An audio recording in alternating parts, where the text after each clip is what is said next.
Chapter 33, Switch. The moment old Neil finished his sentence, the illusory pair of eyes that lurked in the darkness behind him vanished. Even in his spirit vision state, Klein was no longer able to identify traces of its existence. This is a characteristic of ritualistic magic, explained old Neil with a chuckle. Fascinating. Is spirit vision an enhanced version of yin-yang eyes? Klein felt like a child who had received a new toy. In excitement, he turned his gaze away and began observing every corner of the room. He wanted to see the differences of the alchemy room with and without the spirit vision. The outlines of the objects in the dark, such as the tables, test tubes, scales, cups, and cupboards, did not look different from how it looked like without spirit vision. They did not emit any lights or colors. Objects without lives do not have any spirituality? Klein mumbled to himself as he swept his gaze toward the silver chest. Suddenly, he saw a vibrancy of colors. The colors were as blue as the sky, as resplendent as the stars, or as crimson red as burning flames. Materials from extraordinary beings still have some life in them, and are still active, even if the source is already dead. Klein deliberated on his words as he sought old Neil's help. A precise description is that they have remnant spiritualities. It is one of the crucial points of a successful potion concoction. It is also one of the reasons why a Beyonder will lose control. Dunn should have already informed you, explained old Neil frankly. He suddenly laughed, having recalled something. I remember that the formula of Corpse Collector requires a desiccated mature black-spotted frog. To consume that potion requires a lot of courage. Klein imagined a little and found it disgusting. He did not echo old Neil's words and turned his gaze to a dark area. However, there were no spiritual bodies or ghosts that he looked forward to seeing. Isn't it said that the world of spirits is everywhere? He asked out of curiosity. Old Neil chuckled tersely before saying, Punk, repeat after me. This is the headquarters of a Nighthawk squad. This is the ground beneath the Church of Evernight. There are many Beyonders here. Do you think we will allow spirits and souls to wander around here? Furthermore, the spiritual world and spirit are two different concepts. Klein felt a little embarrassed as he turned his head, pretending to look at the faint light from the gas lamps at the entrance. I get it. While speaking, the area between his brows began to spasm. What's happening? Just as Klein turned around to ask, he suddenly saw a figure standing quietly by the door at the periphery of the light. It appeared human, though its aura's colors and the darkness blended perfectly, making it impossible to discern. Hiss! Klein felt a painful spasm at his glabella. His vision turned chaotic as he focused his attention again, but there was no formless figure. Strange. He turned around and asked, Mr. Neil, the spot in between my brows is a little painful from spasms.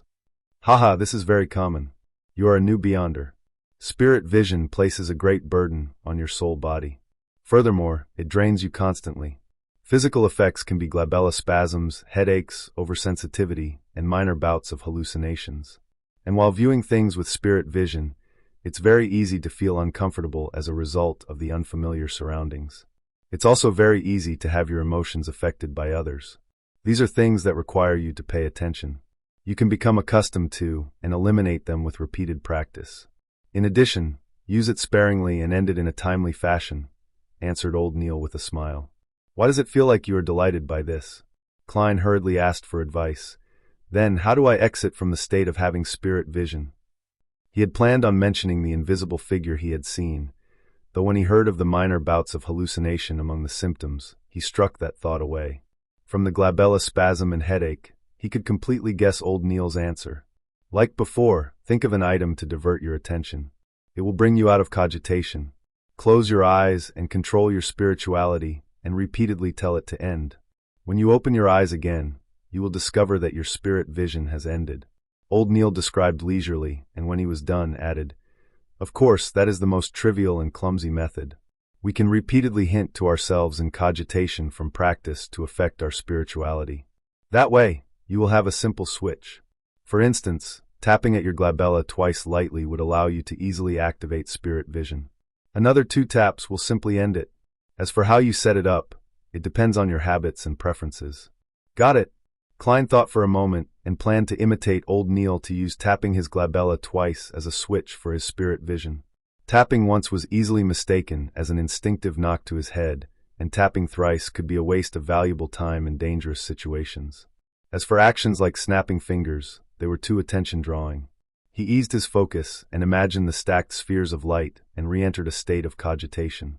Under old Neil's guidance, after repeated hints and practice, he finally set up his switch. He clenched his fists slightly and used his index finger's joint to tap at his glabella twice. Immediately, there were glowing auras of differing thickness and colors appearing before his eyes. After another 2 taps, everything returned to normal. "I finally grasped it," he sighed with delight. Only then did he realize how exhausted he was, feeling like he could fall asleep at any time. His mind hurt as though he had stayed up for 3 nights. Old Neil said with a chuckle, "We are not sleepless. Every practice and every time spirit vision is used excessively, you will need some sleep. You can now go back and have a good rest. In the afternoon, go to Iron Cross Street where Welch's place is and walk around. Try your best to find clues about the Antigonus family's notebook as soon as possible. Tomorrow, I'll continue teaching you about mysticism. Of course, do not forget to read the historical documents." All right. Klein was in full agreement with old Neil's arrangements. He picked up his cane and left the alchemy room. He watched the door close as old Neil returned to the armory. Klein massaged his glabella and temples, and with the help of his cane, sauntered up the stairwell. At that moment, Dunn Smith came from behind him with the corners of his lips hooked. With a deep gaze, he said, "I heard from old Neil that you are a very suitable candidate. Even without cogitation, you were able to use spirit vision." "Perhaps it's a unique trait of being a seer," replied Klein humbly. He guessed that Dunn had been watching the armory for old Neil. Dunn slowed down and went ahead of Klein a little.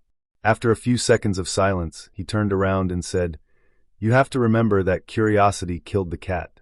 It can also kill beyonders. Do not attempt to probe the murmurings you should not be listening to or seeing existences you should not see." All right. Klein knew this was another reminder of how beyonders lost control. After entering Blackthorn's security company, he greeted Roseanne, who obviously did not know that he had become a beyonder. He slowly walked out the door and reached the streets where he took a trackless carriage to Daffodil Street. He nearly fell asleep on his return journey. It was still in the morning, and the temperature was about 26 degrees Celsius. Klein pulled out a copper key from his waistband and opened the door to his home. There were still many items missing from his home. The living room and dining hall were still empty.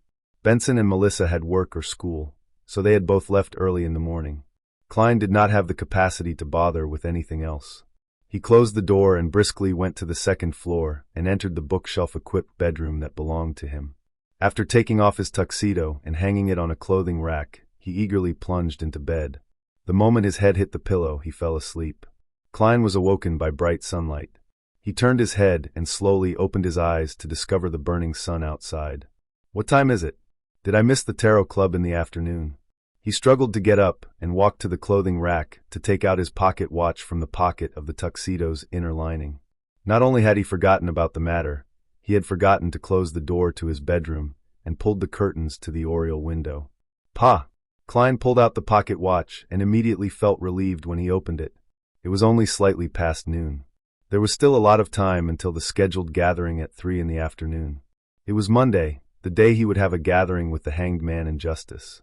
Klein went into thought as he tapped his glabella twice.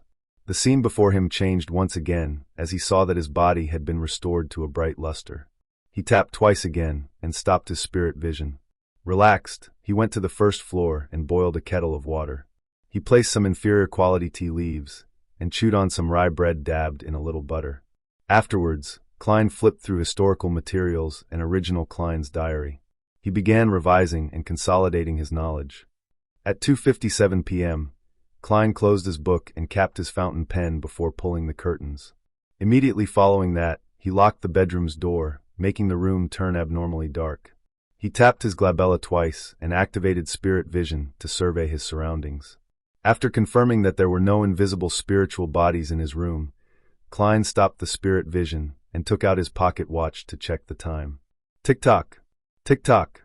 1 minute before 3, he opened up his pace and, like before, walked 4 steps in a counterclockwise manner in a squarish shape.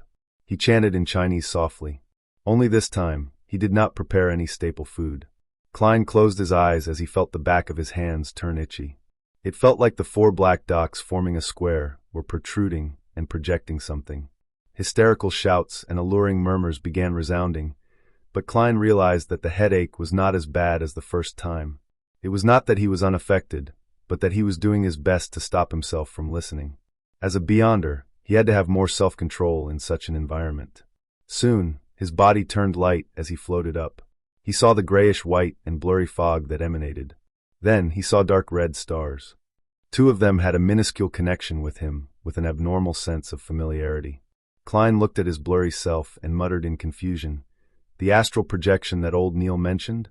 He remained calm for a few seconds and again transformed the opulent divine palace with the tall bronze table under the domed ceiling, as well as the 22 high-backed chairs that corresponded to the different constellations. Klein calmly walked to the seat of honor and made his body and face be immersed in thicker gray fog. He extended his right hand and tapped 2 familiar deep red stars and created a miraculous connection.